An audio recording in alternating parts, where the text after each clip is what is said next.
Muy buenas tardes, bienvenidos un día más a Todos Geopolítica, bienvenidos al programa en el que les contamos, repasamos y analizamos todo lo que está pasando en el tablero geopolítico con la mirada puesta en Irán, en estas amenazas de Donald Trump y en la respuesta por parte de Teherán, mirando las conversaciones de mañana en Ginebra y pendientes también de la respuesta de Zelensky a los últimos mensajes por parte de Rusia. Ayer el Kremlin estaba acusando tanto a Francia como a Reino Unido de querer suministrar armas nucleares a Kiev. Enseguida miramos también al viaje de Friedrich Merz, el canciller alemán, viajando a China, reunido con Xi Jinping y de alguna forma desafiando a Donald Trump, pero antes vamos a empezar con las últimas horas, vamos a empezar mirando precisamente a Donald Trump, y es que según informaciones difundidas por medios de Estados Unidos, destacados legisladores del Partido Demócrata estarían trabajando entre bastidores para impedir que la Cámara de Representantes vote una resolución sobre los poderes de guerra vinculados a Irán. La iniciativa tiene como objetivo limitar la autoridad de Trump para emprender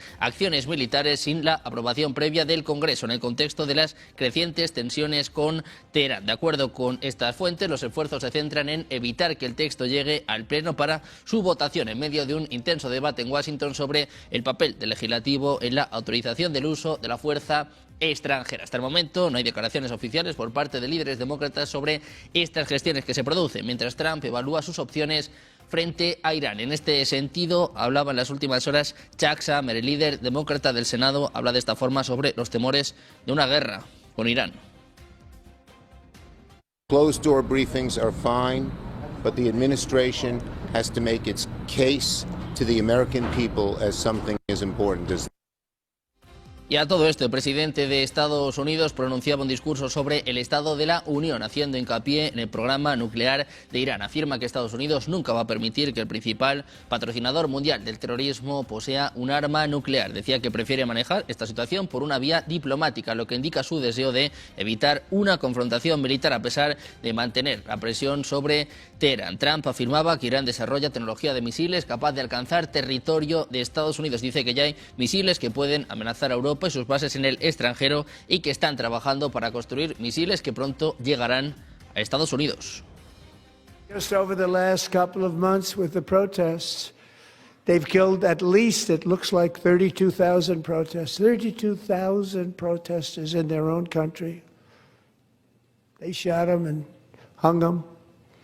We stopped them from hanging a lot of them with the threat of serious violence, but this is some terrible people. They've already developed missiles that can threaten Europe and our bases overseas, and they're working to build missiles that will soon reach the United States of America. After Midnight Hammer.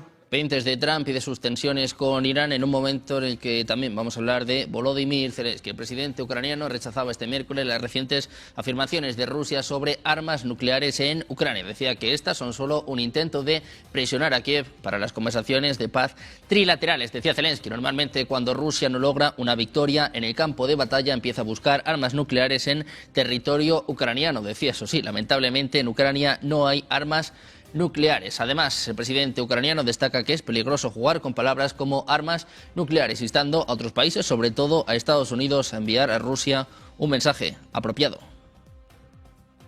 Зазвичай, коли Росії не вдається перемагати на полі бою, вони починають шукати ядерну зброю на території України.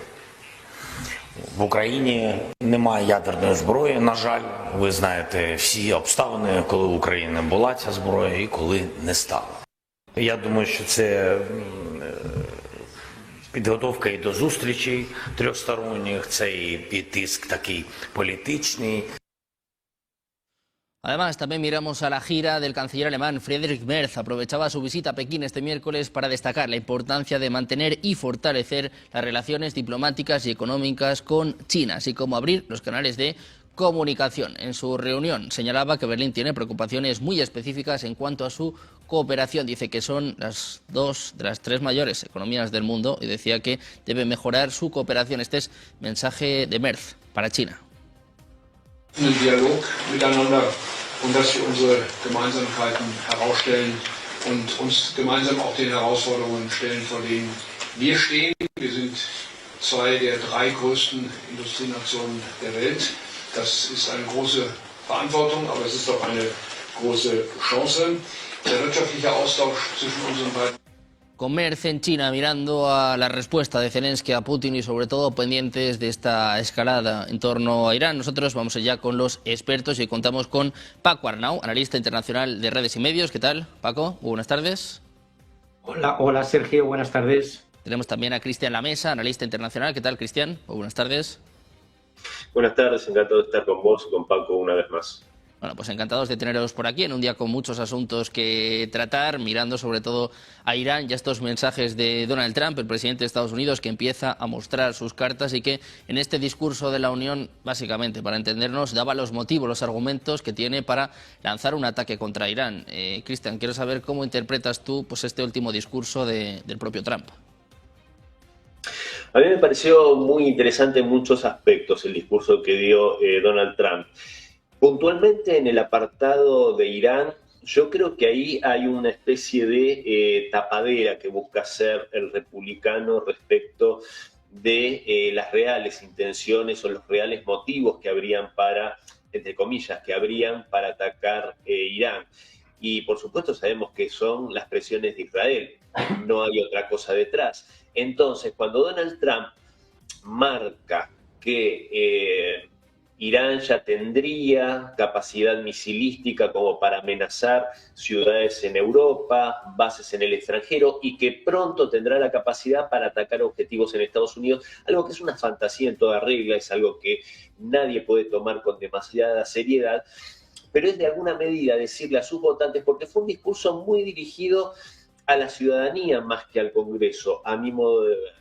Y en ese sentido yo creo que le está diciendo a sus votantes, al núcleo MAGA, que no quiere estas intervenciones, de alguna manera está tratando de justificar si tiene que llegar a hacer el ataque, que yo creo, sigo teniendo la idea de que no tiene interés de hacerlo y que va a buscar evitarlo por todos los medios, pero si llega a tener que hacerlo, que esto es lisa y llanamente para defender los intereses territoriales, incluso de los Estados Unidos, y despegarse un poco de lo que todos vemos con claridad, que es que si esto se llega a producir, no es ni más ni menos que por las presiones que ejerce el lobby israelí dentro de la política estadounidense, Netanyahu, a través del AIPAC, y que ahí también se va a dar una doble paradoja, porque mientras los demócratas, como vos muy bien comentabas en la introducción, que quieren recortar y limitar estos poderes de guerra, lo cual me parece excelente, me parece que es parte de lo que plantea la Constitución estadounidense. ¿Cómo van a hacer con los demócratas que están a las órdenes del AIPAC? Y que en definitiva el interés de Israel es el que termina, y es a lo que muchos se oponen dentro del MAGA, pero es lo que termina haciendo, ¿no? Que senadores como Lindsey Graham, como Ted Cruz y tantos otros que dicen abiertamente que hay que defender los intereses de Israel porque es un mandato de Dios, este sionismo cristiano bastante extraño. Entonces realmente creo que ahí hay una paradoja. Da cierto optimismo para mí el hecho de cómo ensalzó de alguna manera la figura del vicepresidente, nombrándolo como el gran vicepresidente J.D. Vance, porque todos sabemos que junto con Tulsi Gabbard son de los que más fuerza hacen para que no se haga un ataque contra Irán y que se profundice la vía diplomática. Pero bueno, resumidas cuentas, yo creo que tiene que ver con eso el tema de Irán, ¿no? El apartado ese del discurso propiamente dicho, a tratar de lavarse a sí mismo un poco la cara en caso de que tenga que hacerlo. Y me pareció muy, si se me permite 30 segundos más, me pareció muy interesante cuando hizo, a modo de broma, cuando dice algo en serio, que siempre lo hace generalmente en ese tono, cuando dijo que en este primer año de su segundo mandato, que en realidad tendría que ser el tercero, si no fuese que pasaron cosas, es ese estilo que tiene Trump para empezar a naturalizar. ¿Se acuerdan? Yo muchas veces dije acá, si hay dos cosas serias que habla Trump, es Groenlandia y la reelección. Naturalizar que es posible un tercer mandato, que hoy por hoy es imposible, para realmente conseguir eso, porque si no, por el medio que sea, lo voy a intentar conseguir, porque si no, Donald Trump va a ser efímero, como dijo Gavin Newsom en Múnich, que tenían que los europeos tener paciencia, que de última iban a ser solo 3 años y después el globalismo, o sea, ellos iban a volver al Salón Oval. Bueno, pues un momento de tensiones con Irán, un momento marcado por este discurso de Trump. Hemos escuchado ya la respuesta iraní, hablando de mentiras muy peligrosas por parte de Trump, sobre todo en lo que refiere al programa nuclear. Paco, te quiero preguntar a ti también por esto. ¿Qué te ha parecido el discurso de Trump y también cómo ha mostrado un poco sus cartas de lo que puede pasar en los próximos días? Porque mañana hay conversaciones en Ginebra, pero es que Trump prácticamente pide una capitulación, ¿no? Sí. Estando de acuerdo con lo que ha dicho Cristian, seguimos sin saber qué va a pasar en relación con Irán. Lo cierto y lo evidente es que hay un gran despliegue de fuerza militar por parte de Estados Unidos, tanto en el Mediterráneo Oriental como en el Golfo Pérsico y aledaños y el Mar de Arabia, y eso es lo que hay. Y claro, es complicado pensar que puede haber una solución pacífica mediante un despliegue masivo de fuerza militar. Por otra parte, no es cierto que Irán tenga capacidad ahora mismo para disponer de armas nucleares. Otra cosa es que hubiera una transferencia de esa tecnología por parte de Rusia y China. Lo que sí es cierto es que tanto Rusia como China en los últimos meses han transferido tecnología misilística hipersónica a los iraníes y nuevos sistemas de defensa antiaérea. Que bueno, parecía que en la última guerra, de los 12 días, por ahí algo falló, se les colaron muchos misiles israelíes y estadounidenses con la cobertura de ingleses, de franceses y de todo el mundo, ¿no? Es decir, que fue una guerra de Irán prácticamente solo contra Israel, Estados Unidos y todos sus aliados, ¿no? Bueno, en estos meses, tanto China como Rusia están, digamos que variando esa situación con apoyo militar y logístico, y la situación ahora mismo pues no sería la misma que la de la guerra de los 12 días. Es decir, de la misma forma que Irán demostró que tiene capacidad para saber responder a Israel, Irán también tiene capacidad para responder a un ataque de Estados Unidos, teniendo en cuenta además una debilidad que supone el despliegue masivo de fuerzas militares. Es que no puedes dar cobertura a todo, ¿no? Y Estados Unidos tiene bases militares a tiro de piedra de Irán. Que ya fueron atacadas, de hecho, en la guerra de los 12 días, ¿no? Como la base aérea, la gran base aérea de Qatar, ¿no? Por otra parte, claro, el discurso de Trump hay cierta ambigüedad también en el sentido de que está en una especie de encrucijada la administración Trump, en varios sentidos. Por un lado, lo ha apuntado Cristian, ¿no? El poderoso lobby israelí que controla gran parte de los grupos parlamentarios, tanto demócratas como republicanos. Digamos que es un control bipartidista el que ejerce Israel sobre la política estadounidense. Lo hemos visto también con la implicación de tanto demócratas, sobre todo demócratas, pero también republicanos, en los papeles de Epstein, por ejemplo, ¿no? Que fue una trama organizada por los servicios secretos israelíes. Y por otra parte, hay una tensión también interna en su propio partido, bueno, más que partido, las propias fuerzas políticas que lo llevaron a la presidencia, ¿no?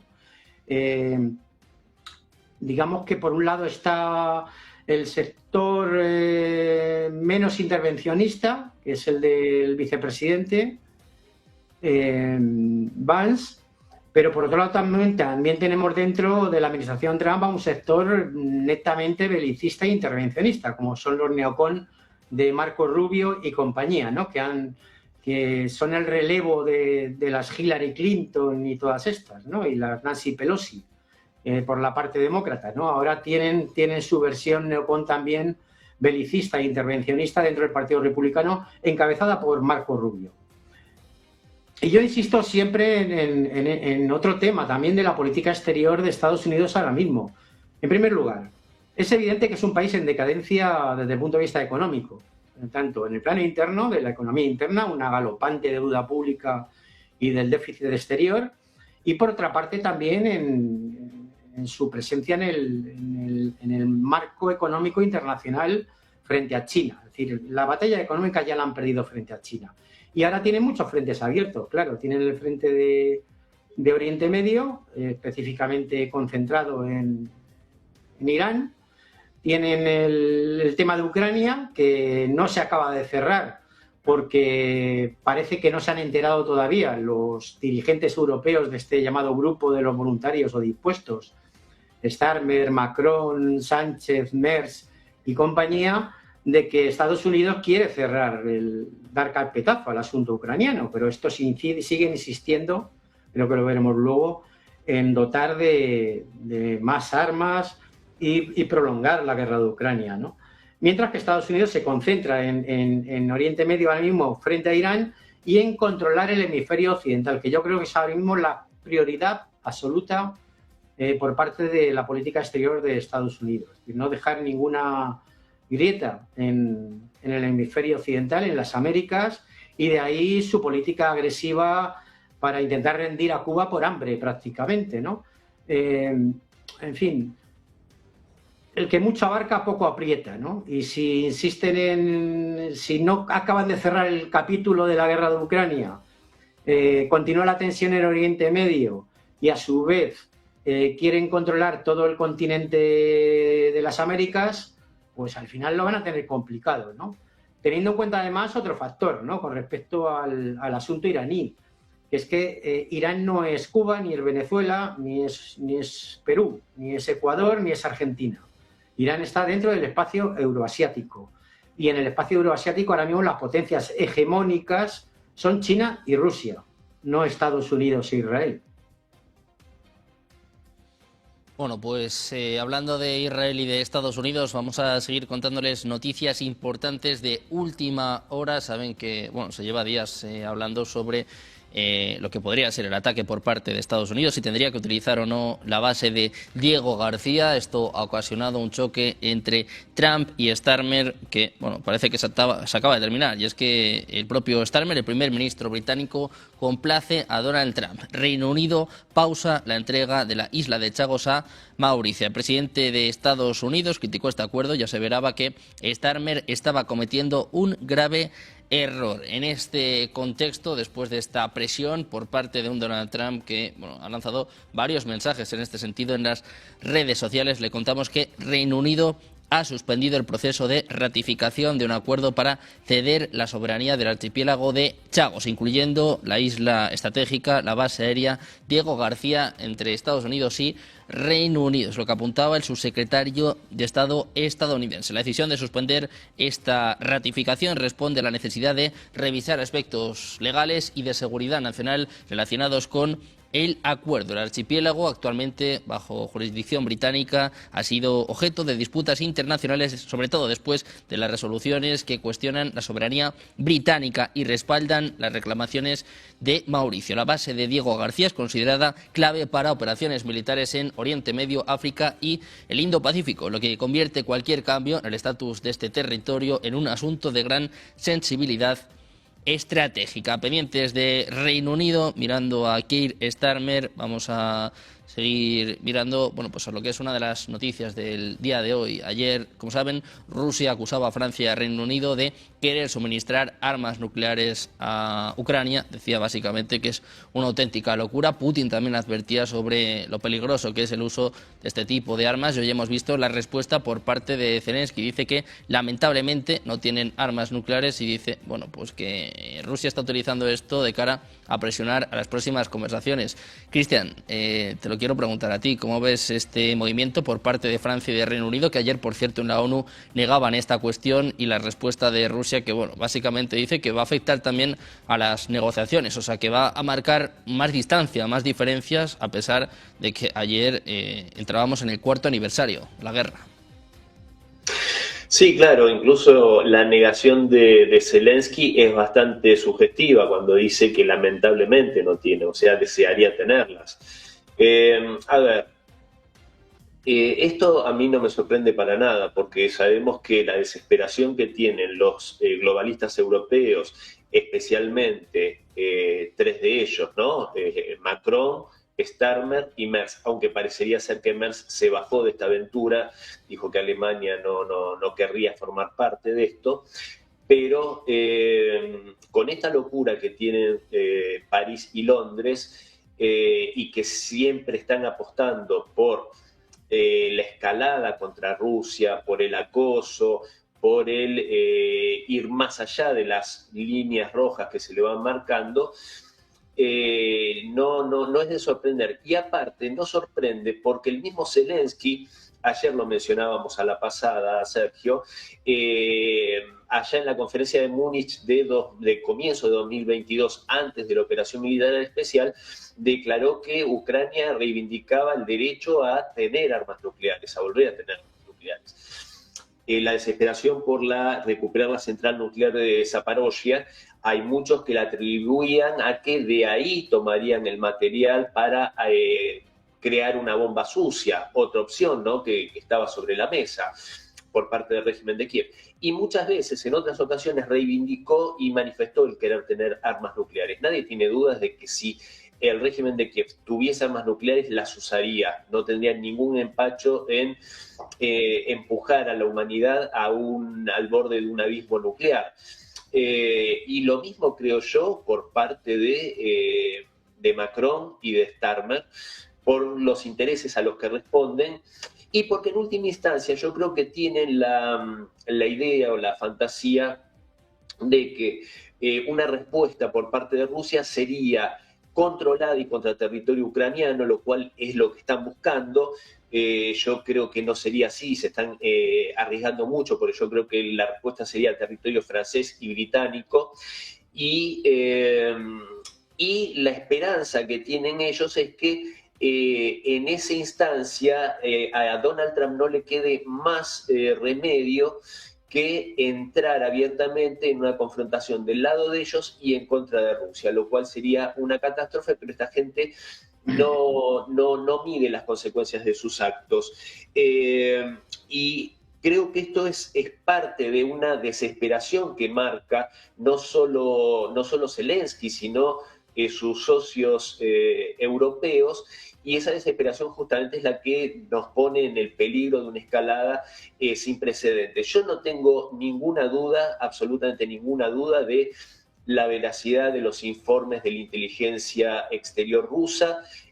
Moscú no tiende habitualmente a decir mentiras o a tirar noticias falsas. Si lo dice es porque quiere evitar que suceda, justamente, avisa que sabe para que se midan y no lo hagan.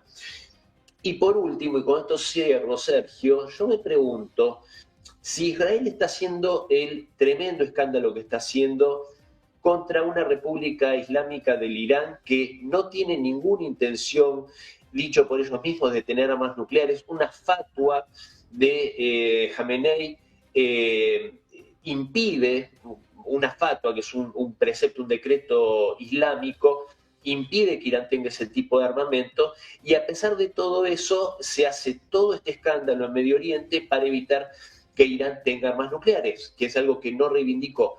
¿Qué tendría que hacer Rusia? ¿A qué estaría habilitada si utilizásemos la misma vara?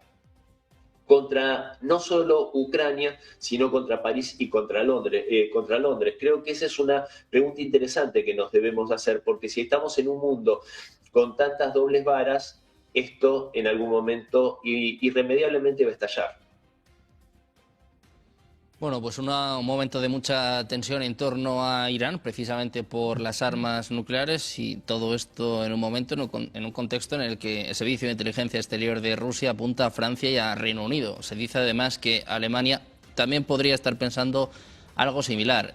Paco, te quiero preguntar por ello, ¿no? ¿Qué te parece este informe del Servicio de Inteligencia ruso y también cómo afectaría a estas conversaciones? Porque, claro, se está negociando sobre el territorio, se está intentando buscar una solución a este conflicto, pero por otro lado se está hablando de armas nucleares. O sea, es una locura, ¿no? Sería prácticamente una ruptura total de las conversaciones y del acuerdo, ¿no? Sí, yo también le doy credibilidad a ese informe de los servicios de inteligencia exterior de Moscú. No creo que se inventen estas cosas. Es que Moscú lleva décadas, desde la Segunda Guerra Mundial, con los mejores servicios de inteligencia exterior del mundo. Estaban infiltrados hasta en el aparato, hasta en la cocina de la Wehrmacht, ¿no?, durante la Segunda Guerra Mundial. Y cuando dicen algo de esto es porque, o sea, cuando el río suena es porque agua lleva, en este caso. Y es muy grave, porque en este caso estamos hablando de que el sector, digamos, más belicista de los europeos occidentales, de la OTAN y de la UE, más el Reino Unido, están jugando con fuego directamente, porque además hay que tener en cuenta otro factor, ¿no? Hace, no sé, escasamente un año, ¿no? Rusia modificó su doctrina nuclear precisamente para este tipo de supuestos, ¿eh? En el caso de que terceros países apoyen a un país para atacar a Rusia con posibilidad de armamento nuclear, Rusia actuaría en consecuencia contra esos terceros países también, ¿eh? Es decir que, bueno, aparte de que Putin lo ha dejado bastante claro, ¿no? En una de sus más recientes declaraciones, que cito textualmente, ¿no? En el caso de que se permita que Ucrania obtenga armas nucleares, Putin dice, abro comillas, en este caso tomaremos y utilizaremos todos, y quiero subrayarlo, precisamente todos los medios de ataque de los que dispone Rusia. Todos. No lo permitiremos. Vigilaremos cada uno de sus pasos. Bueno, yo creo que a buen entendedor no hacen falta muchas más palabras, ¿no? Es decir, Putin ha dicho claramente, tanto a Francia como al Reino Unido de la Gran Bretaña, que si están jugando a eso, pues bueno, van a ir con todo frente a ellos, ¿eh? Y que aquí ya no se trataría de un ataque al régimen de Kiev, ¿eh? Se trataría de un ataque a París y a Londres. Y así están las cosas, ¿no? Entonces, bueno, insisto en lo que he dicho al principio de mi primera intervención. Este sector belicista encabezado por Macron y Starmer, junto con von der Leyen y compañía, lo que están pretendiendo es ligar su futuro político a que la guerra de Ucrania se eternice, pero claro, ya están intentando echar más gasolina al fuego, ¿no? Y al final se van a quemar. Y en este caso, bueno, serían quemaduras más allá del tercer grado. Bueno, pues pendientes de París y de Londres, estábamos hablando sobre Irán, ¿no? Sobre esta tensión, sobre este discurso de Donald Trump, y tenemos más sanciones para Teherán. Y es que la Oficina de Control de Activos Extranjeros del Departamento del Tesoro acaba de publicar este miércoles las nuevas restricciones contra personas, entidades y buques vinculados con Irán. Estos fueron incluidos en la lista de nacionales especialmente designados y personas bloqueadas por razones geopolíticas. Prohíbe a ciudadanos y empresas de Estados Unidos hacer negocios con ellos, además de congelar sus activos bajo jurisdicción estadounidense. Esta medida ha sido anunciada, bueno, pues unas horas antes justo de la tercera ronda de negociaciones entre Teherán y Washington, programada para este jueves en la Embajada de Omán en Ginebra, aparte de los 300 aviones de combate, aparte de los 2 portaaviones que ya se están acercando a Oriente Medio. Unas horas antes de estas conversaciones en Ginebra, Estados Unidos vuelve a golpear a Irán. En este caso habla de nuevas sanciones, amplía las sanciones contra Teherán. Muy pendientes de esta última hora, del alcance también de estas sanciones contra Irán. Vamos a mirar a lo que es otra de las noticias del día de hoy. El canciller alemán Friedrich Merz viajaba a Pekín, se reunía con su homólogo chino, se reunía con Xi Jinping en una muestra de que algo está cambiando en Europa. Quizás demasiado tarde, quizás, bueno, pues ya no se la podamos colar a Xi Jinping, pero en los últimos meses, en las últimas semanas hemos visto a Macron, a Starmer, a Carney y ahora a Friedrich Merz. Te quiero preguntar por esto, Cristian, ¿qué está cambiando en Europa y por qué este acercamiento ahora a China? ¿Cómo se puede interpretar? Yo te escuchaba ahora en la introducción de la pregunta y recordaba un proverbio árabe, ¿no? Que dice, siéntate en la puerta de tu casa y verás pasar el cadáver de tu enemigo, ¿no? Y cómo desfilan los europeos delante del líder chino, que tuvo que soportar muchos desplantes, muchas declaraciones ofensivas, cuando Europa calificó a China muchas veces de enemigo, de rival, de amenaza, todo esto por las directivas que le bajaba la administración Biden, ¿no?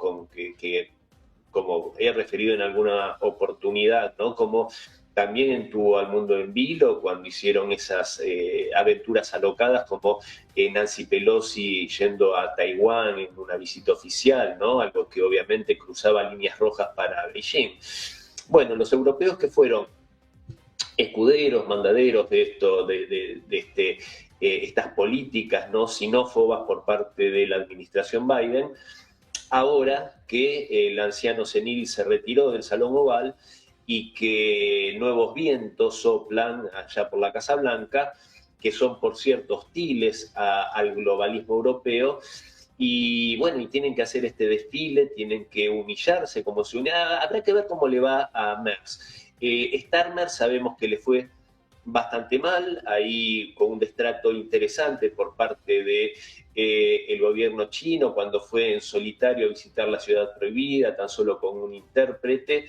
Entonces yo creo que están recibiendo un poco de lo que merecen, de su propia medicina. Repito, hay que ver cómo le va a Merz, pero sinceramente yo creo que Xi Jinping y los chinos, con su sabiduría milenaria y su paciencia oriental, también van a saber qué tomar dentro de lo que les convenga y qué cobrarse de las ofensas recibidas, ¿no? Es un pueblo muy, muy sabio, el pueblo chino. Recuerdan de una forma inalterable, ¿no?, eso que llaman el siglo de las humillaciones, durante las cuales, desde la guerra, por supuesto, del opio hasta la Revolución China, en gran medida esas humillaciones fueron infligidas por los europeos. Entonces yo creo que en ese sentido esto refleja, y con esto cierro, refleja la desesperación europea de la que hablábamos, esta desesperación que nos pone en riesgo de una guerra mundial de características nucleares, en el caso de Ucrania, y en este caso, en lo económico, tienen esa desesperación, una Alemania que se está desindustrializando a pasos agigantados. La otra vez señalábamos, ¿no?, como Mercedes-Benz se traslada a Hungría porque ya no les es competitivo seguir operando en Alemania, ¿no?, a una Hungría que es favorable y amistosa con Rusia. Entonces, realmente el tema es que en el mejor de los casos para los globalistas europeos, y si se da ese vaticinio del gobernador de California, ¿no?, de Newsom, que solo tendrían que esperar 3 años y todo volvería a ser como antes, tranquilizándolos. Bueno, 3 años son largos, y yo creo que este coqueteo con China e ir a, como decimos en Argentina, con el caballo cansado, tiene que ver con que justamente 3 años son muy largos, y en el mejor de los casos que Trump se vaya justamente en 3 años, hasta ese entonces tiene que llegar, y hay que ver cómo llega. Pues hay que ver cómo, cuando llega, si es que hay un sustituto para Donald Trump, si es que no es J.D. Vance, que puede ser incluso peor para los intereses europeos, y también hasta qué punto pueden engañar a China, ¿no? De alguna forma pueden resetear la relación. Hemos hablado de varios líderes europeos, de Merz, de Macron, también Sánchez viajaba a China. Paco, te quiero preguntar por esto, si es que se ha puesto de moda o si crees que, bueno, que es el momento, ¿no?, que Europa también pues tiene que buscarse la vida. Hombre, el diablo está en los detalles, ¿no?, dice el dicho castellano. Hemos visto las últimas visitas de Starmer, de Sánchez, de Merz, y vemos cómo los reciben en el aeropuerto, ¿no? Funcionarios de segunda fila les reciben a los pies de la escalera. No hay alfombra roja, no hay un destacamento para que pasen revistas, etcétera. Nada que ver como cuando reciben a Putin o al secretario general de Corea del Norte, ¿no? Nada que ver, ¿no? China, no, o sea, no van a engañar a China nunca. China es consciente, además, por mucho que intenten ahora, estén dando un giro a algunos dirigentes europeos de pretender separar a China de Rusia para que China mire otra vez hacia estos países, yo creo que China no va a caer en esa trampa. China no se fía de los dirigentes europeos, de estos dirigentes europeos en concreto. Muchas cosas tendrían que cambiar, que se han dedicado durante los últimos años a acatar todos los dictados de la administración Biden, como bien ha dicho Cristian, y sin tener una política propia, ¿no?, con respecto a sus propios intereses nacionales. Es decir, no son seres fiables para los chinos los actuales dirigentes europeos, y así se entiende a qué nivel los reciben. Y al margen de que los chinos tienen esa mentalidad oriental, donde parece que no existe la palabra no, pero en el fondo ellos saben lo que tienen que hacer con ellos y cómo manejarlos, ¿no? Además, China es muy consciente de que de que ellos siguen considerando a China el adversario sistémico, creo que lo definían, ¿no? En la última cumbre de la OTAN de Madrid. A China era el adversario principal de la OTAN, y eso los chinos lo saben, ¿no? Y luego, por otra parte, China tiene la sartén por el mango. En el comercio internacional, ahora mismo en Europa, son el principal socio comercial de todos los países europeos prácticamente, no sé si queda alguna excepción. Eso lo ha perdido Estados Unidos, y por su parte Europa ha perdido pues todas las posiciones que mantenía en el plano externo en aras de Estados Unidos, ¿no? Antes Europa tenía una posición más adelantada que Estados Unidos en el ámbito internacional, el conjunto de las economías de la Unión Europea, y la tortilla se dio la vuelta, ¿no? Ahora es Estados Unidos el que desbancó a la Unión Europea y utiliza a la Unión Europea pues, como una especie de vasallos, ¿no? Pero también porque se han dejado avasallar, evidentemente. Todo esto los chinos lo saben, ¿no? Y China no creo que vaya a dar un giro en su política exterior, por mucho que ahora Merz, Starmer y otros, Sánchez, decidan intentar revitalizar las relaciones con China. Es decir, a los chinos les sigue interesando mucho más mantener una relación estratégica con Rusia y con el sur global y con muchos países africanos que ahora mismo con la Unión Europea, ¿no? Y viendo además cómo se las gastan, ¿no? Los dirigentes europeos. Recientemente en España había rumores de que Estados Unidos iba a trasladar la base naval de Rota a Marruecos, porque consideran a Marruecos un socio de primer orden, no a España. Y ahora el gobierno español ha dicho que, bueno, que les dan ahora otro medio kilómetro más de base, no sé cuántos muelles más y no sé cuántos, ¿no? Es decir, son gente muy poco fiable, ¿no? Porque al final, a la mínima presión de los estadounidenses, pues ceden, no, sin defender ni un ápice de sus propios intereses nacionales. Y con gente ha sido muy complicado negociar y llegar a acuerdos. Todo esto los chinos lo saben, ¿no? Y saben, además, que desde hace tiempo ya la jugada sería separar a China de Rusia. Pero claro, es que han sido muy torpes. Lo he dicho varias veces, ¿no? Lo repetiré. El gran logro, entre comillas, de la administración Biden fue fortalecer la alianza estratégica entre China y Rusia. Ese fue su gran logro, ¿no? Y ahí están. Y China va a continuar con esa alianza estratégica, indudablemente, que considera mucho más fiable que a los europeos, mucho más.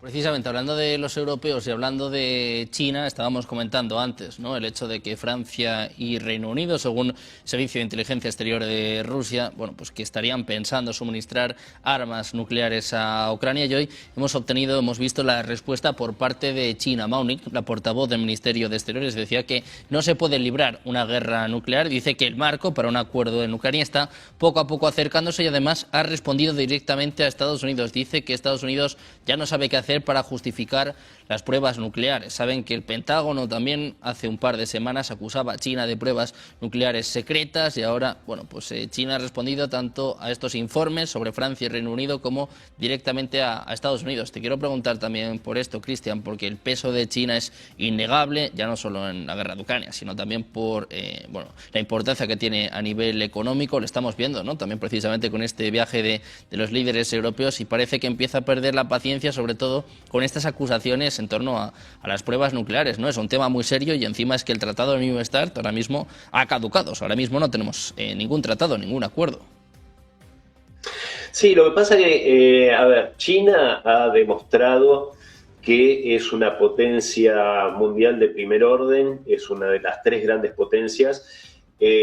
Yo, sinceramente, no soy economista ni quiero serlo, pero cuando se marca que es la segunda potencia industrial, económica, etcétera, yo creo que si hacemos un cálculo global de su capacidad económica, su capacidad industrial, comparada con Estados Unidos y sumando la deuda brutal que tienen los Estados Unidos, yo creo que indudablemente China es la principal potencia en esos ítems. En el ítem militar, sin duda, Rusia es la principal potencia al día de hoy, está demostrando que es el mejor ejército del mundo, con práctica en combate en una guerra muy dura. y con un arsenal nuclear de primer orden, el más grande, y aparte con la tecnología como para poder poner esas bombas nucleares en donde quiera sin que puedan ser interceptadas, con la capacidad del dron submarino Poseidón, de los misiles hipersónicos, etcétera. Entonces, evidentemente, Estados Unidos, como lo hemos referido en varias ocasiones, quiere seguir marcando las reglas, quiere seguir mostrando fortaleza y paradójicamente está muy débil. Está, justamente lo acabo de referir, en el ámbito nuclear está muy atrasado, a pesar de que es la segunda potencia a nivel nuclear, pero está muy atrasado respecto a todo el desarrollo de Rusia e incluso de China, que tiene no esa capacidad, pero tiene armamento hipersónico que Estados Unidos no tiene y no tiene Occidente. Entonces yo creo que en ese sentido la desesperación que tiene Donald Trump, nadie que es fuerte necesita decir cada 10 minutos lo fuerte que es, lo maravilloso que es y toda la fortaleza y lo indestructible que es. Donald Trump lo dice cada 10 minutos porque tiene que soslayar la debilidad, tiene que evitar que se note esa debilidad, paradójicamente se le nota más. Entonces, en todo esto que marcaba Paco también en cierto sentido, ¿no? de respecto de esta debilidad de Estados Unidos, ¿no? En el ámbito económico, pero también hay que marcar que incluso está debilitado a nivel moral, a nivel social, o sea, lo de Epstein no desnuda simplemente la degradación moral de una élite, que sí lo hace, de una élite económica, política, sino también cómo se van relativizando los fundamentos morales de una sociedad que es capaz de admitir en cierta medida que esas cosas pasen. Entonces, yo creo que Donald Trump tiene una desesperación muy grande en muchos ítems, ¿no? En el militar, el económico, el industrial, el social, una sociedad. Lo veíamos en este discurso de la Unión, ¿no? Como el año pasado, pero tal vez más polarizado todavía, más dividido, o sea, representado por esos republicanos aplaudiendo cada 5 minutos, cada 2 minutos, y los demócratas muy contrariados y algunos de ellos lanzando epítetos. Entonces, yo creo que eso es lo que hace que Estados Unidos y Donald Trump, presa de esta desesperación, cometan también muchos dislates. Esto que marca China es muy cierto y paradójicamente, y gracias a Dios hay que decirlo y con esto cierro, en el Kremlin y en Beijing hay líderes políticos que son estadistas de clase mundial, tal vez los más grandes entre los más grandes de la historia de sus países, y que son moderados, que tienen templanza y que son capaces de poner un poco de tranquilidad en un tablero mundial que si no sería, creo que absolutamente caótico. Bueno, pues China y Rusia, que están respondiendo a estas acusaciones nucleares por parte de Estados Unidos, el Pentágono, que lleva tiempo advirtiendo sobre estas supuestas pruebas nucleares secretas que China habría realizado en 2020, y hoy Pekín respondía tanto a estas acusaciones como a lo que estábamos comentando antes, ¿no? El hecho de que tanto Francia como Reino Unido estuviesen dispuestos a suministrar armas nucleares a Ucrania. Lo peligroso de esto es lo que comentábamos antes, Paco, que es que ahora mismo no hay ningún acuerdo nuclear. O sea, es la ley de la selva, ¿no? La ley del más fuerte. Pero claro, hablando de armas nucleares, esto es muy peligroso. Sí, el tratado New START o START 3 caducó ya, pero ahora mismo no hay ningún acuerdo entre las dos superpotencias nucleares de limitación de armas estratégicas. Está por ahí la propuesta de Rusia de que mientras no se firme un nuevo acuerdo se mantenga la limitación actual, pero claro, no está en vigor el tratado y cualquier cosa puede ocurrir. Y estas últimas declaraciones de Estados Unidos de la administración Trump en relación con China confirman lo que ya se ha dicho hace unos días en relación con las negociaciones del nuevo tratado START, que es que Estados Unidos ha parado el reloj de las negociaciones precisamente por la obsesión que tiene con meter a China en el asunto. Es decir, ellos quieren que China entre ahí en ese tipo de tratado que hasta ahora era privativo de la Unión Soviética y Estados Unidos, o de Rusia y Estados Unidos ahora, para controlar las armas estratégicas chinas. Claro, cuando además estamos en un mundo en el que el 90% de las armas estratégicas, de las cazas nucleares, están en manos de Estados Unidos y de Rusia. Es decir, no llega ni por asomo China, aunque tuviera 600 misiles nucleares, vectores nucleares o cabezas nucleares, a una mínima porción de las que tiene Rusia o las que tiene Estados Unidos, que tienen, en el caso de Rusia, que es la que más tiene, más de 5.400 creo, y Estados Unidos en torno a 5.000, ¿no? Es decir, que no es comparable, ¿no? Lo que plantea Estados Unidos es meter a China en este tipo de negociaciones para controlar la proliferación, digamos, controlar el arsenal nuclear chino, mientras al mismo tiempo se mantiene el criterio de que estados como Israel, la India, Pakistán, etcétera, que disponen de armamento nuclear, sin ningún tipo de control, sigan ahí. Es decir, y que nadie los controle ni estén sujetos a ningún tipo de limitación ni nada parecido. Nadie sabe cuántas cabezas nucleares, de cuántas cabezas nucleares dispone Israel, por ejemplo, ¿no? Y ese es el meollo de la cuestión. Eso es mucho más preocupante desde el punto de vista de la paz mundial que las armas nucleares que pueda tener China, ¿no? Que tanto preocupan a Estados Unidos. Israel es un país que mantiene, bueno, que tiene una cosa llamada opción Sansón.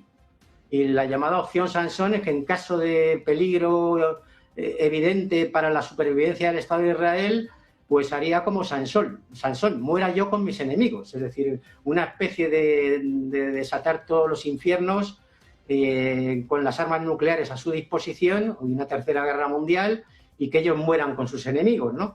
Claro, ese es el peligro, evidentemente. Se llama Israel ahora mismo en cuanto a las armas nucleares, no China. Están intentando desviar la atención en ese sentido. Y luego, sí, yo coincido con lo que ha dicho Cristian. Hay otra cuestión también que se valora poco a veces. Hablamos mucho de las armas estratégicas, de las cabezas nucleares, del poder económico, pero claro, hay un factor fundamental que ha posibilitado la hegemonía del imperio estadounidense durante muchas décadas, desde la Segunda Guerra Mundial hasta ahora, que ha sido el aparato de propaganda, ¿no? El poder ideológico que suponía el aparato de propaganda encabezado por Hollywood. Hollywood, digamos, que era el escaparate de Estados Unidos hacia el mundo. Y ahora estamos viendo que ya no tienen ni eso, puesto que parte de Hollywood se ha metido hasta las cejas también en los escándalos de pedofilia y abuso de menores y trata de blancas de Epstein, ¿no? Es decir, ya no les queda ni eso, ni siquiera un aparato de propaganda, ¿no? Como el que tenían antes. Es decir, que...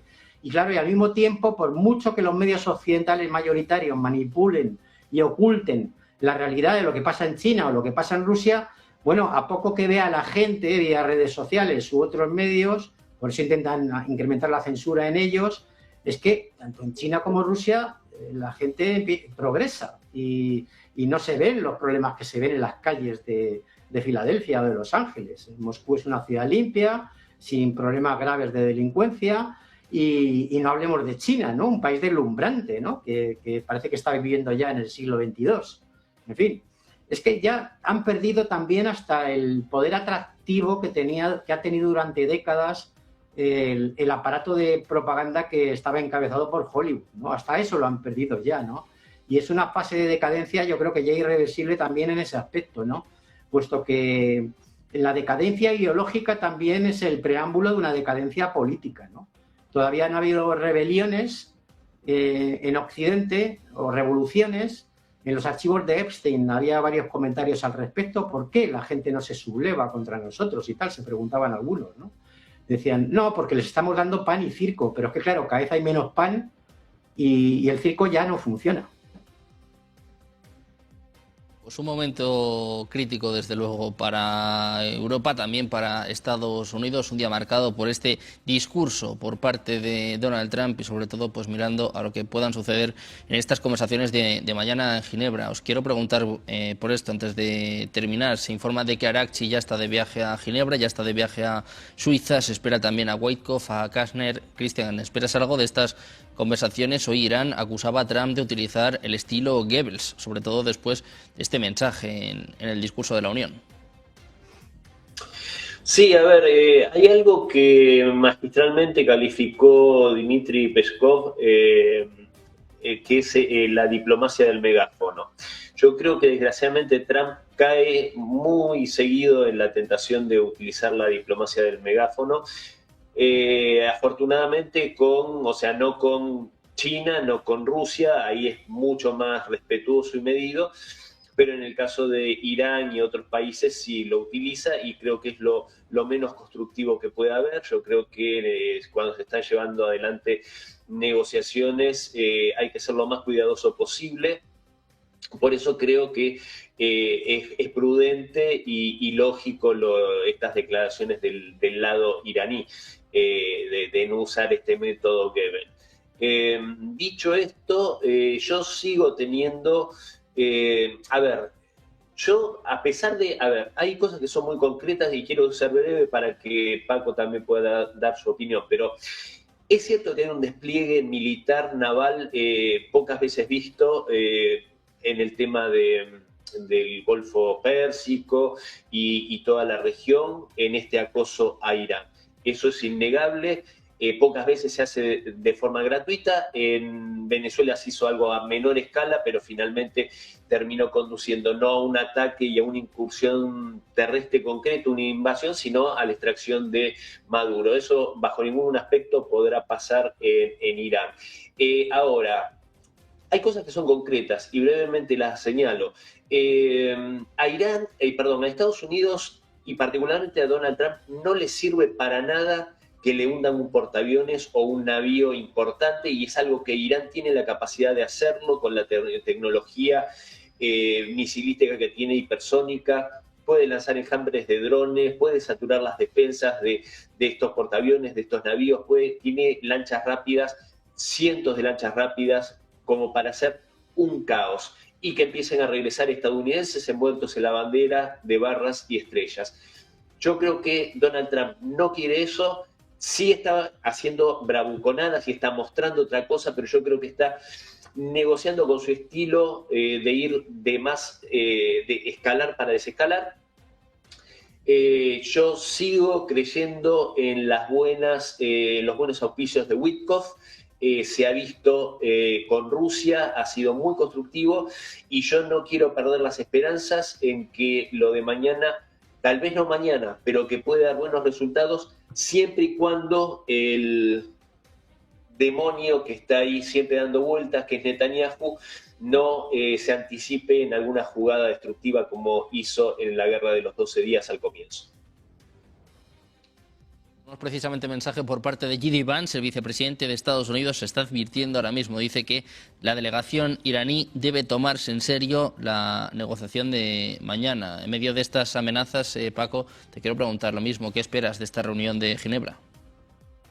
A ver, los iraníes se están tomando en serio las negociaciones. Quienes no se las toman en serio son los que intentan torpedearlas por la vía de los hechos, ¿no? De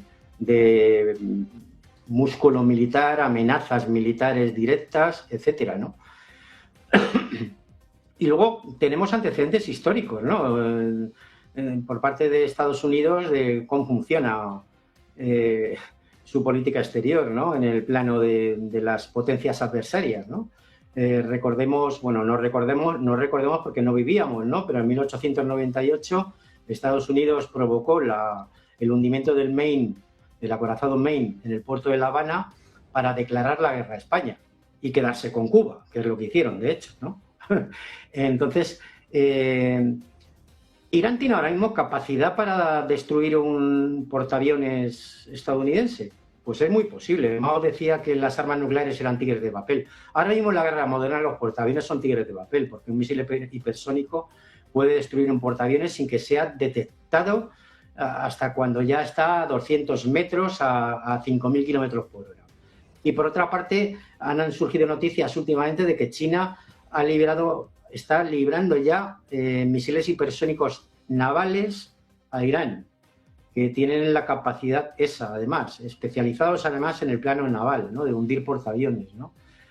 A Estados Unidos le interesaría provocar que Irán hunda un portaaviones, es decir, iniciar unas hostilidades que provoquen que Irán hunda un portaaviones y que se desaten todos los ángeles del infierno, como los diablos del infierno en Oriente Medio.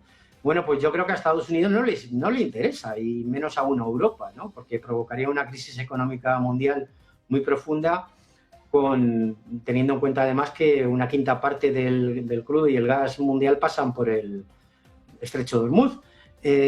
Y además Irán tiene capacidad para bloquear el estrecho de Hormuz, que tampoco es muy complicado, no es tan...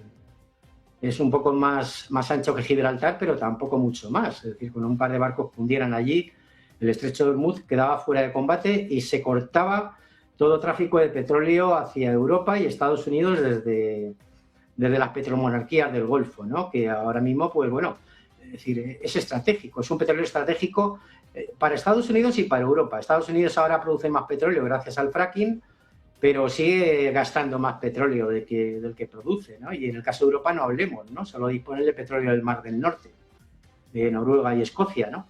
En fin, desataría, bueno, pues una crisis económica mundial mucho más grave que la del 73, que ha provocado unas grandes colas en las gasolineras en Europa por la subida de los precios acordada por la OPEP, ¿no? Esto sería mucho peor. El cierre del estrecho de Hormuz, ni más ni menos, ¿no? Es decir, a Estados Unidos le interesa negociar en serio con Irán, sobre todo para que no se desate una crisis catastrófica a nivel económico para Europa y para Estados Unidos. Y Estados Unidos ahora mismo no está para tirar cohetes en el plano bélico, pero no está para tirar cohetes en el plano económico. Es decir, ¿qué le faltaría ahora mismo a Estados Unidos para embarcarse en una crisis económica mucho más profunda? Pues una guerra abierta en Oriente Medio, ¿no? Y además están jugando también a una táctica bastante peligrosa, ¿no? Que es provocar que China abandone su estrategia de poder blando, de aumentar su hegemonía y su influencia en continentes enteros como África, América del Sur, etcétera, por la vía de infraestructuras, inversiones, cooperación al desarrollo, y empieza a pensar en el poder duro, si se desata un conflicto como el de Irán, que le pilla las puertas a China, y además China está interesada en seguir importando petróleo de Irán, evidentemente. Bueno, pues unas conversaciones clave las que van a tener lugar en el día de mañana, el mundo pendiente de Ginebra y sobre todo de qué pase a partir de ahora con Irán. Paco, Cristian, muchísimas gracias a los dos por estar con nosotros. Muchas gracias por vuestro tiempo. Un placer. Un abrazo grande. Un abrazo. Nosotros hacemos una pequeña pausa, unos minutos, y enseguida pendientes de Europa, cierre de los mercados europeos, negocios, televisión.